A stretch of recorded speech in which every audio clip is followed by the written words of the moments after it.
Welcome to the Glow Getters podcast. My name is Kayla Fahey-Ahrndt, and I'm your host. I teach and inspire leaders to step into their productive selves and find their true potential.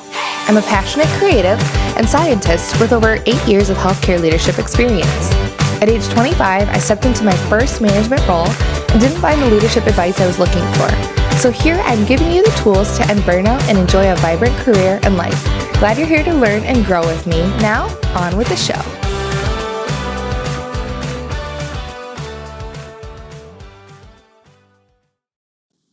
Hey, Glow Getters podcast listeners. I'm super excited that you're here with me today.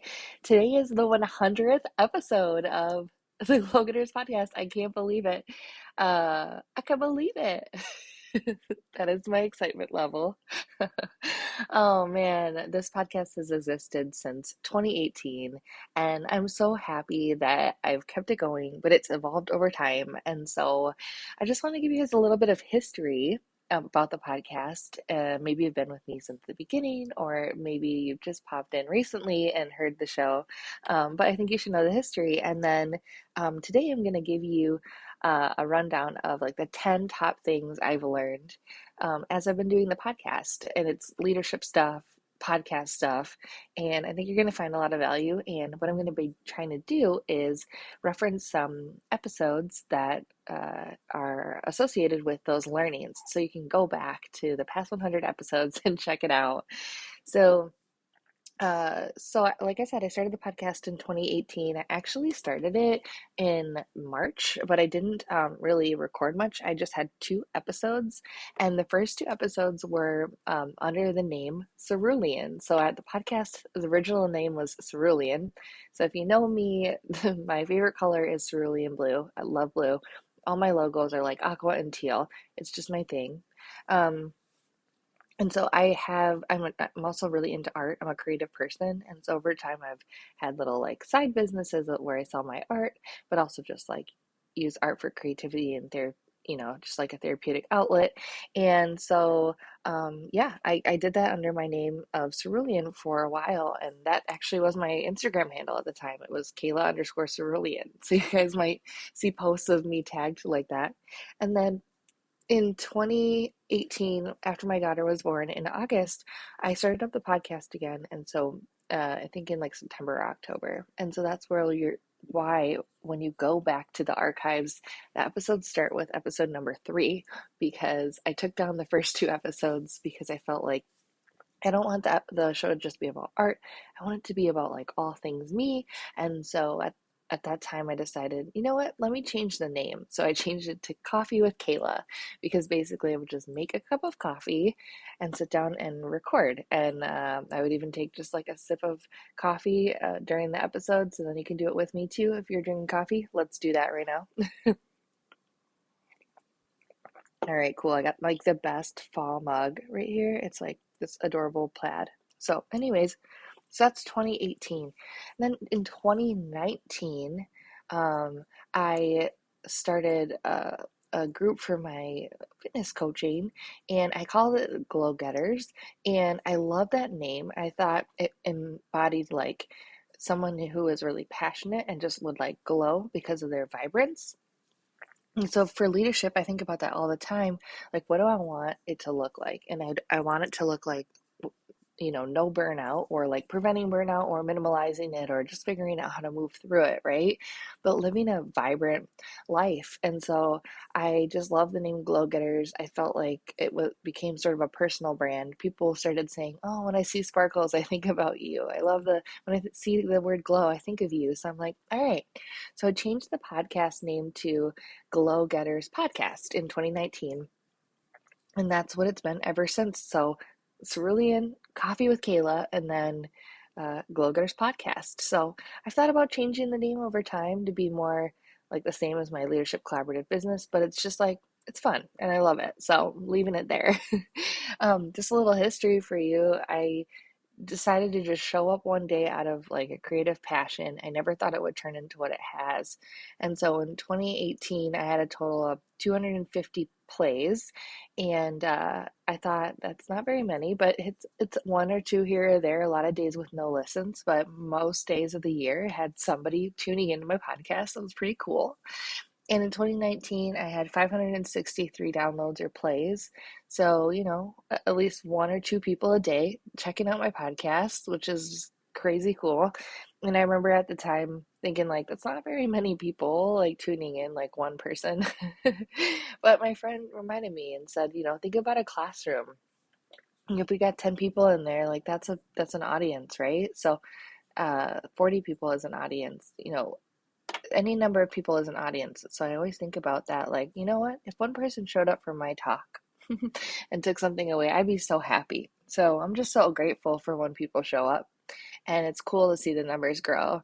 In 2020 is when I started really, really consistently posting really frequently. I think with the pandemic, I was just like, I think people want to connect.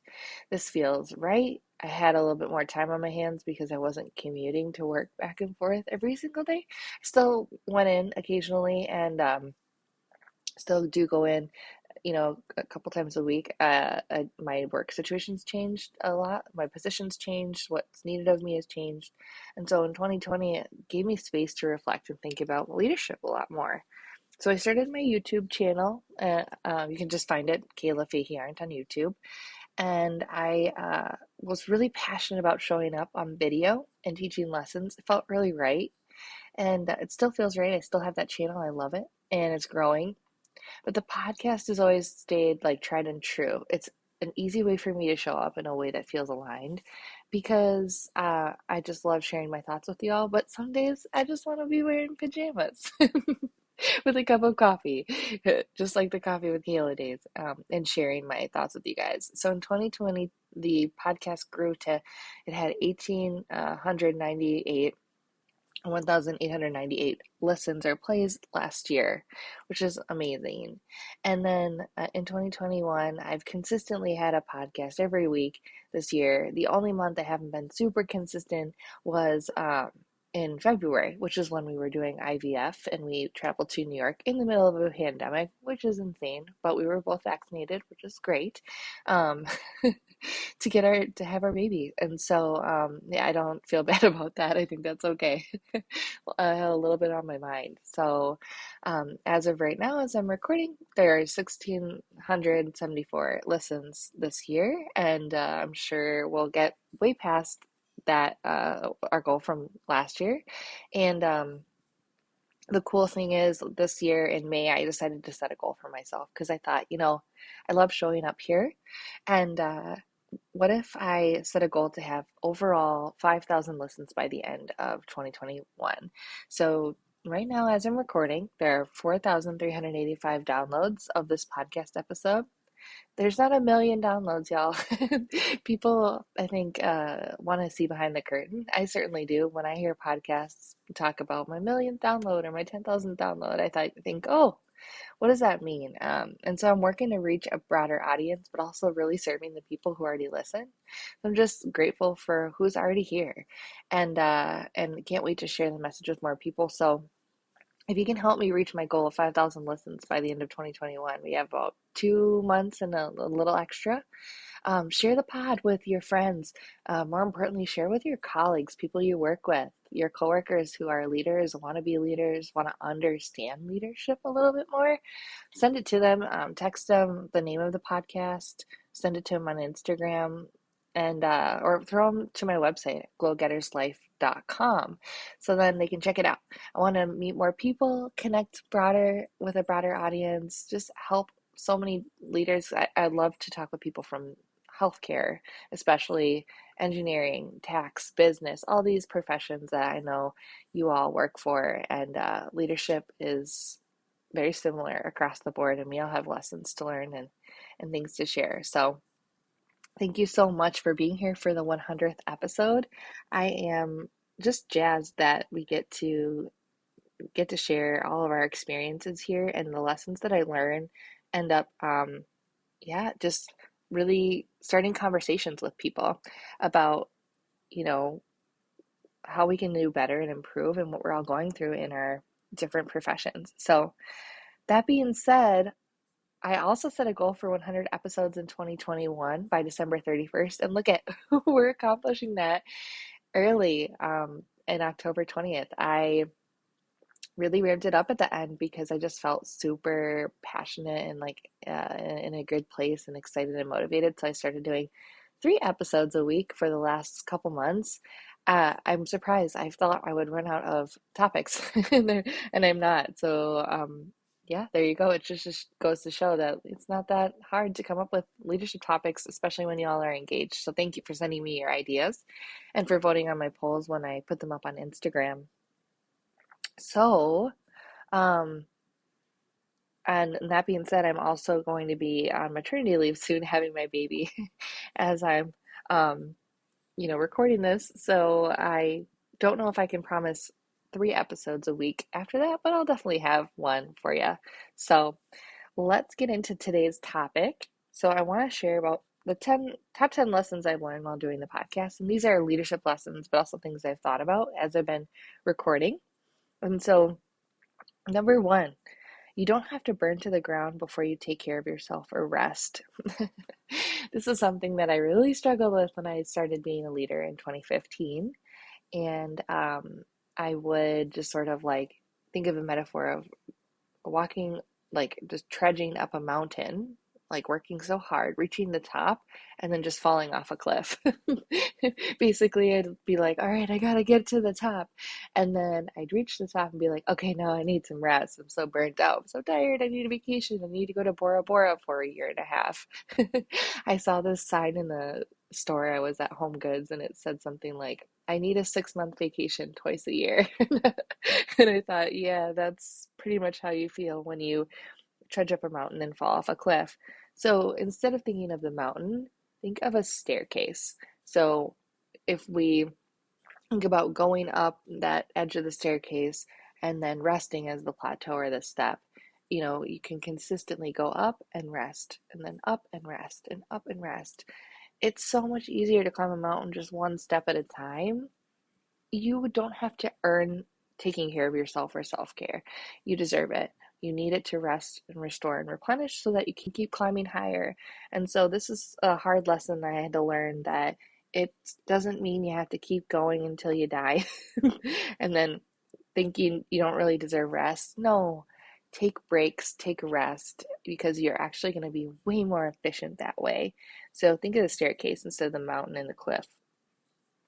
Number two, listen more and say less, and then ask more questions and seek to understand. So, this is something that I teach all the time when I talk about one on ones, but I think this applies just if you think about the narratives going on in society right now and where we're at, and thinking about how we're very much need to be conscious social citizens, um, considerate with family members if you want to be a better partner, better sister, whatever it is. You really need to listen to what people are saying and listen to seek to understand, because a lot of times people aren't telling you word for word exactly what's going on. They're giving you a story, and as a leader it's your job to, I don't know, decode that, or basically hear what they're actually trying to tell you. Sometimes we just are like listening to respond, and you can tell if you ever watch like sportscasters on TV, they'll have like what they want to say already prepared, and they're not really responding to the interview or the other person that's casting with them. They're just like waiting to share their own narrative. And I think if we do that as leaders, we really inhibit ourselves from digging deeper and better understanding our direct reports, our team members, our colleagues, and like I said, in life, because we're not really hearing what people are saying. So if you can listen more, say less, pause before you go to respond, really process and think about what the person said. And if you don't understand, seek to understand by asking more questions, clarify. And you can even paraphrase and say, here's what I heard that you said. Is that accurate? Because so many arguments and disputes, I think, come from miscommunication or assumptions, because we're looking at what the person said through our own lens, through our own filter, and they might not even be on that level. So sometimes it's like you got to ask questions so that you can be like, girl, get on my level. Because otherwise, so much gets lost in translation, and that can be avoided just by asking better questions. Number three, go slow to move fast. I talked about this. This is something one of my mentors said, but it's also something that's in a book I've read. It's either in it's either in The Compound Effect or what's the other book? Now I'm totally gonna blank. I'll think of it. So basically, it's the idea that instead of just plowing forward to accomplish goals or be efficient, it's so much better to actually move slow because in the long run, that'll be beneficial. So let me give you an example. When you think about leadership, it's so often, we want to swoop in and like solve problems for people and we think we know the answer, but we really don't because we're not in that work. And so, one example of moving fast would be just to go and be like, okay, here's what we're doing and solve the problem. And sometimes we need assertive leadership like that, but most of the time, it's your job to help others help themselves. And so, a better approach would be to ask more questions to understand and help people understand what the real issue is, and then work to solve that problem or that root cause.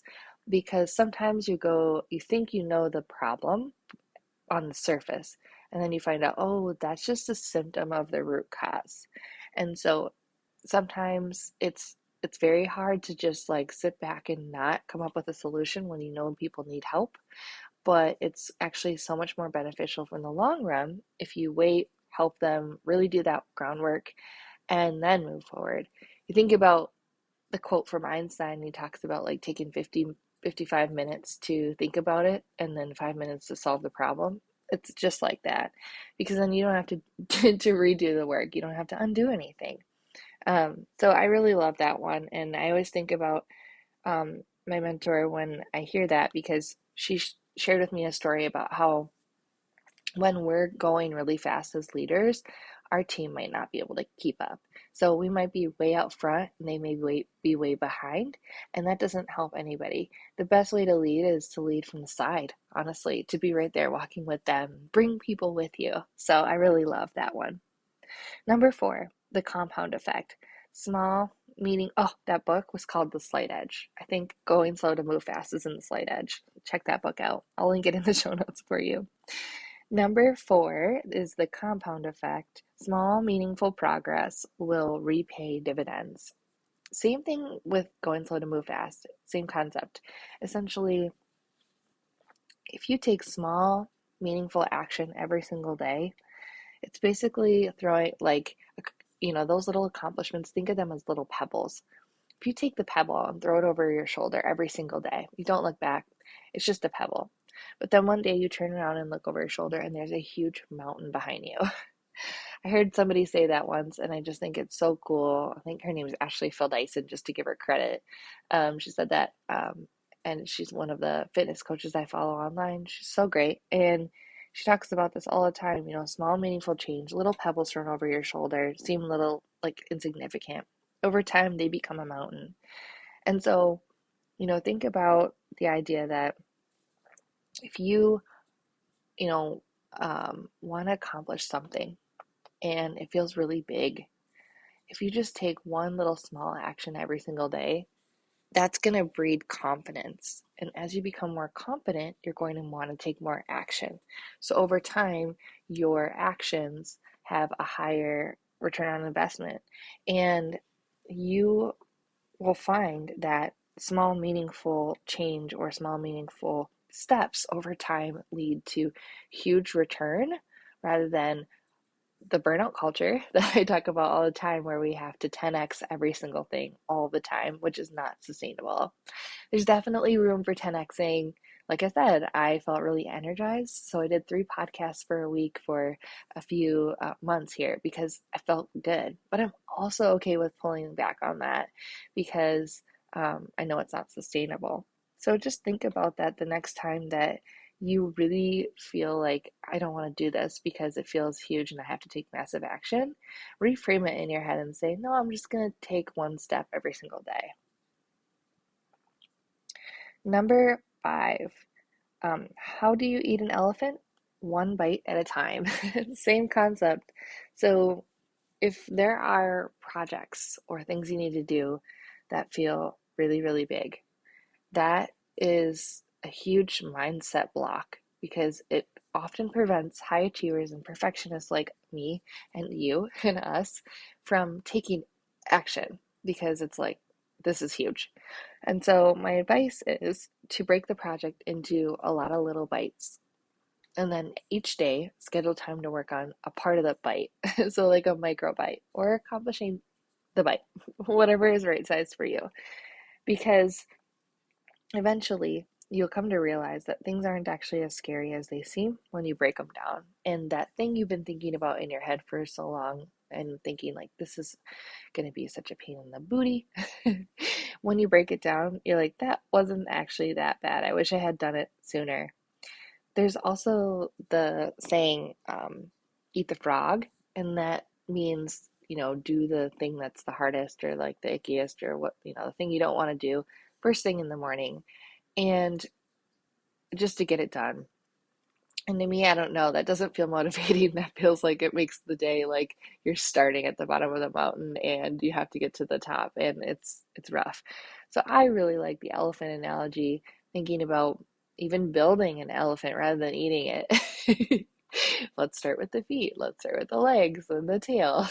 So however it works for you, you can change these like old sayings in your mind however you want to make them work for what you think works for you. All right. So that was 1, 2, 3, 4, 5. Number 6, boundaries are hard, but if you use them, you're being kind. Clear is kind, which is a Brene Brown quote.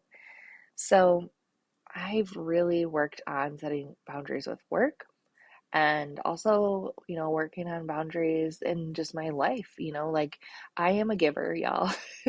I love to give so much. And if I'm not careful, I will give until I have nothing left for myself. And then I will feel depleted and resentful. I think a lot of women and leaders are like this. We are in leadership because of its service. And so when you start to unpack what things make you feel uncomfortable, like for example, when people ask you for enormous favors or big tasks or assume you're going to do things because that's what you do, it's difficult. It's hard because it's work that you have to do to tell yourself, here's what I want and what I need. And then you need to communicate that back and then stand by it. And you can always change and flex your boundaries based on what it is or who you're working with or the time or season of your life. Um, and we get better at doing that over time. But just know that that is a difficult process, but you will feel a million trillion times better when you're able to say no, when you want to say no, when you want to say yes to that thing that just lights you up because you've created space by saying no. So think about, some really easy work boundaries you can think about is we often know our start time, but we don't really say when we end work. So be very clear with yourself and colleagues, like, here's when I sign off for the day. Working remotely has made it very hard to just walk out the door and sort of like leave on time, quote unquote. Leadership, we tend to be salaried, and so we just feel like we need to work around the clock. But you don't have to if you're being um, very specific and intentional during the day. And so think about, what is your actual stop time? Is it 4? Is it 4:30? Is it 4:03? Is it gonna flex? Are you okay with flexing it or are you not? Think about your limits in terms of how much capacity do you have for projects? Do you find yourself taking on tasks for your leaders to help them out just because you feel like that make you a nice boss, but really you've got your own list? I tend to do this all the time. I say, oh, I'll take care of that. And then I'm like, oh, I just added to my list. This is really something they should be able to do. So even little things like that where you kind of overpromise, but really try to underpromise and overdeliver. Or maybe it's in your home life. A boundary could be asking for what you need. Like, asking my husband, hey, I need a night just to have a bath. Is that cool? How do we make that work together? And how do I get you some time to work out and do your own things as well? How can we collaborate on that? Because that is something that I need. If you can vocalize and share what's on your mind and what you need, you're going to be so much better off. All right.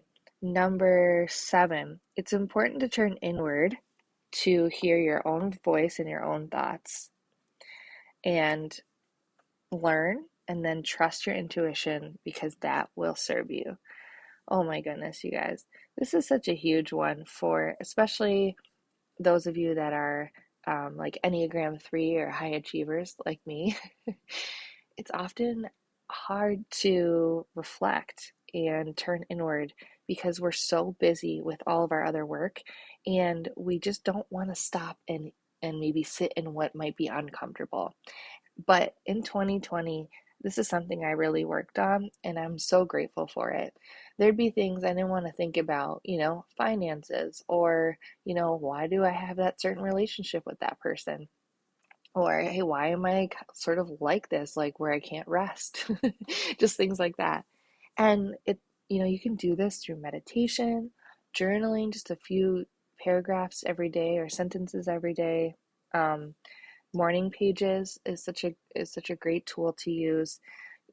Just giving space to not overschedule yourself, so you have time to hear what you're thinking, what you're feeling, and then act on that.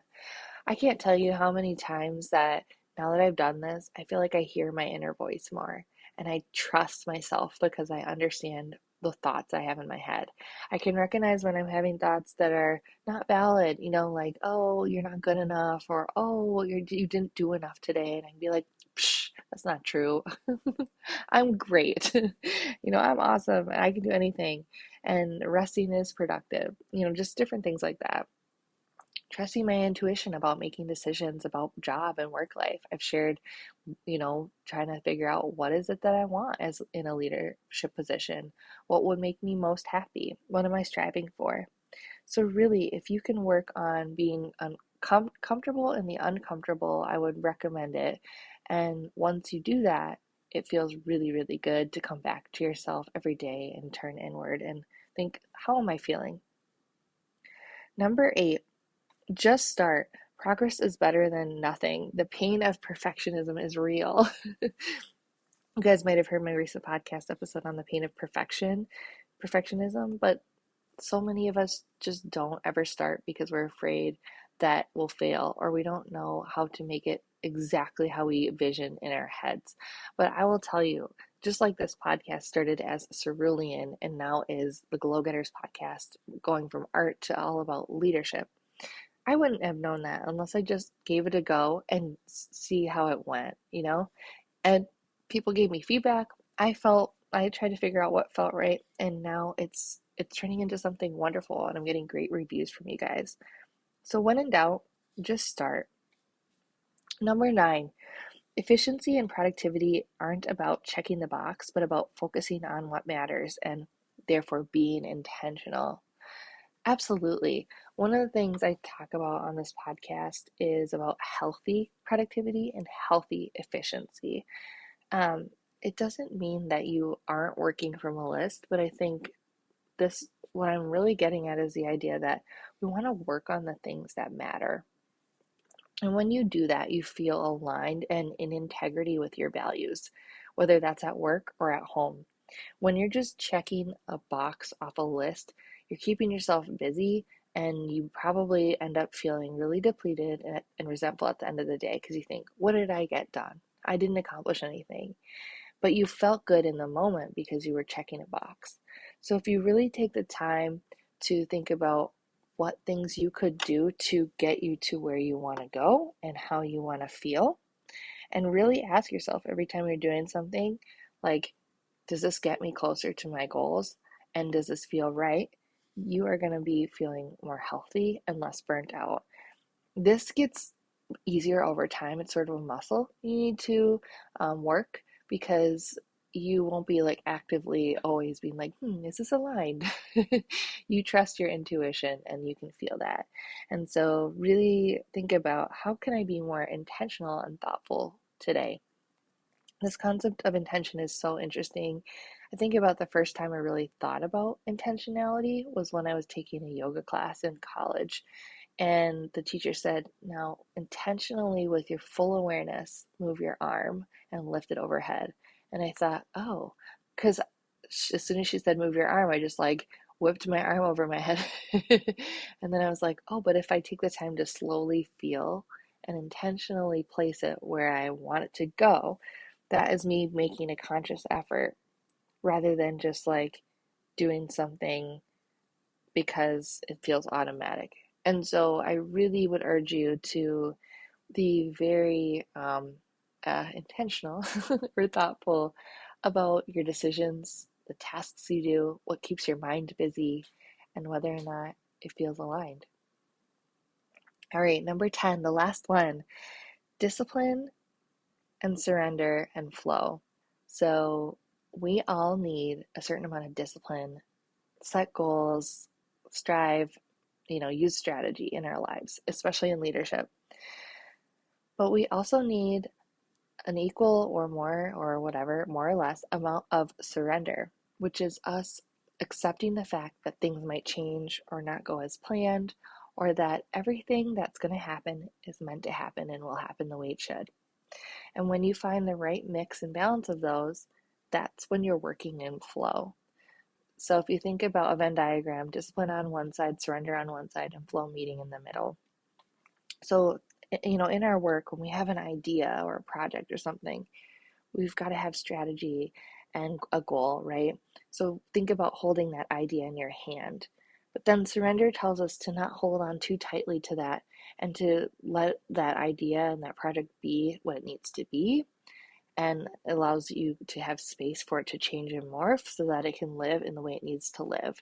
And when you're doing discipline and surrender and synergy, that's when things are flowing really well. I think whenever we're butting up against an issue, it's probably because we're either holding on too tight to an outcome or to the way we think something should happen, or being a little bit too disciplined. And things, we're trying to fit pieces together and they don't fit. Sometimes we're surrendering too much and we're not really controlling things, and things are kind of out of control. It's chaos, it's pandemonium. And we're like, we need to rein it in and we need a little bit more discipline. And so I feel like over time will find and feel when you're in flow. And when you are, take time to recognize what that does feel like so that you can try to recreate that later. We can use discipline and flow, or grit and grace, as I like to call it, in so many different aspects of our lives, not just leadership. I think, thinking about having a baby soon, thinking about parenting. There's so much structure that's good to have, but also you really need to surrender because there's so many things you can't control. And if you try to, it's going to really suck. So if you can be disciplined, but also hold those ideas lightly in your hand and allow them to morph, you're going to be so much happier in the long run. So let me quickly summarize, because that was so many different things. But again, in the show notes, I'll link different episodes that are related to these topics so that you can dive deeper. Maybe you thought of one idea when I was listing them off, like, this is something I really need to focus on. And maybe you can go back to some of those podcast episodes and check it out. So then you're like, okay, cool, I got a little bit more info on this topic. So number 1, you don't have to burn to the ground before you take care of yourself or rest. Think about the staircase rather than the mountain and falling off a cliff. Number 2, listen more, say less. Ask more questions to seek to understand. Number 3, go slow to move fast. Number 4, the compound effect. Small, meaningful progress will repay dividends. 1, 2, 3, 4. 5, how do you eat an elephant? One bite at a time. 6, boundaries are hard, but if you use them, you are being kind. Clear is kind, which is a Brene Brown quote. 7, it's important to turn inward to hear your own voice, learn, and then trust your intuition will serve you. 8, just start. Progress is better than nothing. The pain of perfectionism is real. 9, efficiency and productivity aren't about checking a box, but about focusing on what matters and being intentional. And number 10, discipline and surrender is needed to find flow. All right, y'all. Thank you so much for listening to the podcast. Thank you for joining for 100 episodes, or maybe it's your first one. Whatever the case, I'm so glad that you're here and that we've been able to go on this journey together. Remember to share this episode with your colleagues, your family members, so that I can hit that 5,000 listens by the end of the year and just reach more people and start to have more collaborative conversations. If you want to DM me, maybe your favorite one of these 10, which one helped you the most, at Kayla Fahey-Ahrndt on Instagram, or maybe screenshot the episode and tell me which one resonated with you. Put that in your stories and tag me. I would love it, love it. Or send me an email at kfahey-ahrndt@gmail.com about what you loved, and I'll answer your questions there. All right. Thank you so much, with so much gratitude, everybody. Take care until next time, and be a light. All right, that's it for today. Thank you so much for listening, everybody. I wanted to let you know about something new that I'm doing. If you could please leave me a rating and review on iTunes or write in your Apple Podcasts app, I would so appreciate it. Each week, I'm going to be doing a drawing and sending an email to a winner just to say thank you with some treats, tips, and a little bit of extras, because I really want to get this podcast out to more people, and I want to hear how it's helping you, getting feedback about what you love to hear about and what you love about the podcast, so I can keep doing that. Also, if you'd like to connect with me on a deeper level, check out my website at glowgetterslife.com. You'll find links to my About Me page so you can learn about me and my journey in leadership. You'll find links to my blog, my podcast for more episodes, and to my YouTube channel. And you can also find links to the templates and leadership planners I've created, as well as my free resource library. All right, thanks so much, and until next time, be a light.